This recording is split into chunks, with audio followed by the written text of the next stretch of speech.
Bonjour chers compatriotes, je viens faire cette vidéo-là pour m'adresser à vous, mais également à ceux qui détiennent les leviers du pouvoir. Chers compatriotes, durant les 14 ans de M. Ali Bongo, les Gabonais n'ont de cesse dénoncé l'utilisation d'une justice aux ordres. Les Gabonais n'ont de cesse dénoncé des arrestations, sinon des emprisonnements des compatriotes qui n'avaient pour seul motif la parole. Chers compatriotes, ensemble, nous avions soutenu la diaspora via les activistes.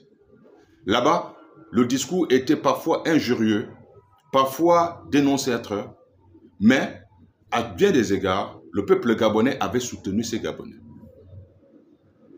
Malheureusement, nous constatons, depuis le retour aux affaires de certains, les mêmes pratiques dénoncées hier font légion. Chers compatriotes, comment comprendre qu'aujourd'hui, en une semaine, en un laps de temps, deux compatriotes se retrouvent sur le feu les rampes de la justice, à savoir le journaliste qui a dénoncé la plainte déposée par son ministre de tutelle, le ministère de la Communication, dirigé par une personne qu'on a tous soutenue par rapport à ses prises de position face au régime d'Ali Bongo. De l'autre, nous voyons aujourd'hui un jeune, Nobelas Overmas, qui fait déjà l'objet d'un mandat de dépôt pour avoir dénoncé un fait lié à la coupure et à un manque de groupes électrogènes à l'hôpital général. Chers compatriotes, pourquoi la justice doit toujours être saisie alors qu'il existe aussi d'autres voies, d'autres moyens pour régler ce genre de litige entre compatriotes? Est-ce que ceux qui posent ces actes-là savent qu'ils sont en train de ternir l'image de celui-là qui les a associés à sa gestion? L'image, sinon l'engagement du président face à la restauration de la dignité des Gabonais s'effrite tous les jours. Ce à cause des actes posés par certains collaborateurs. Monsieur le Président, cher aîné, je veux vous parler de Nobelas Overmas. Qui est ce jeune homme? Peut-être que certaines personnes ne le connaissent pas assez. Alors que le Grand Libreville faisait l'objet d'une insécurité totale, ce jeune homme avait pris le courage de sensibiliser tous les acteurs liés à ce phénomène. Le fléau des Bangando, le fléau des microbes au Gabon. Monsieur le Président, voici ce jeune homme qui est suivi par des milliers de Gabonais qui sont abonnés à son compte parce que tout ce qu'il fait, c'est de la sensibilisation. Nobelas Overmas est un acteur sensibilisateur. Il a soutenu une action digne dans les PK11, la police Bangando. Cette police aujourd'hui qui aide nos forces de l'ordre afin qu'on traque et on arrête les bandits de grand chemin. Nobelas Overmas est celui-là qui a sensibilisé les jeunes d'Akebe Poto, les jeunes de Plein Ciel, les jeunes d'Apostrophe. Nobelas Overmas est aussi celui-là qui vient de perdre son papa. Ça ne fait même pas 2 mois qu'il est allé enterrer son père. Est-ce qu'il n'existait pas d'autres voies pour que ce dernier soit réprimandé? Du moins, s'il a commis un crime de lèse-majesté. Monsieur le Président, les Gabonais aujourd'hui sont un tout petit peu inquiets. Nous sommes inquiets. Nous sommes inquiets de cette utilisation, parfois abusive, de la justice. La justice fait son travail parce que moi, citoyen, si je m'en vais me plaindre, le procureur n'aura plus de choix que de se saisir de l'affaire. Mais, on dit souvent, chez nous, nous sommes des bantous. On dit, n'insulte jamais à ton neveu l'injure que tu refuses qu'on te prononce chez tes oncles. Hier, on dénonçait et les dénonciations risquent d'être une justice aux ordres, alors qu'il ne s'agit pas de ça. La justice fait son travail. Les Les corps habillés font leur travail, c'est-à-dire les officiers font leur travail, le procureur fait son travail, parce que si un citoyen se sent lésé, leur justice va se mettre en branle.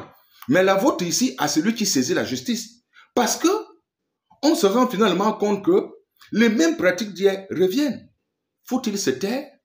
Le message que ces gens-là envoient ou bien propagent au peuple gabonais, c'est que l'avenir sera un peu brutal. Parce que qui ose encore se plaindre sera sur la rampe de la justice. Monsieur le Président, vous n'avez pas besoin de ça. Ne vous laissez pas ternir l'image. Ça devient de plus en plus urgent à ce que certains de vos collaborateurs essaient un peu de vous imiter. Nous nous souvenons encore qu'un jeune homme vous avez pris pour cible en vous profondant des injures sur la toile. Il s'agit du jeune Yann Badekon en chef. Mais une fois en France, vous n'avez pas saisi la justice française pour régler les comptes à ce jeune compatriote. Bien au contraire, vous l'avez invité à vos côtés pour discuter. Pourquoi la pratique de la discussion, le dialogue n'existe pas au sein de vos collaborateurs? Moi, Lambé Michel, une fois, je pourrais faire un lapsus et employer un mot à la place d'autres, vos collaborateurs. Si ça concerne vos collaborateurs, je ferai l'objet de poursuites judiciaires. Monsieur le Président, pourquoi on vient encore à mettre en branle notre justice, mettre en branle les forces de l'ordre pour régler un problème qui est parfois minime? Monsieur le Président, s'il vous plaît, dites à vos collaborateurs d'essayer un peu de vous imiter. En vous, on trouve le cœur d'un compatriote qui parfois peut comprendre des colères, la SCG, les coupures de la SCG.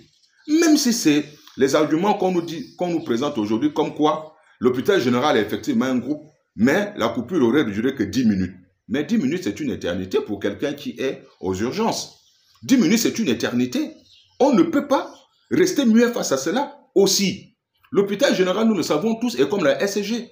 Des gros corps malades, des enfants vraiment, véritablement malades. Nobelas a dit tout haut ce que les Gabonais pensent, Monsieur le Président.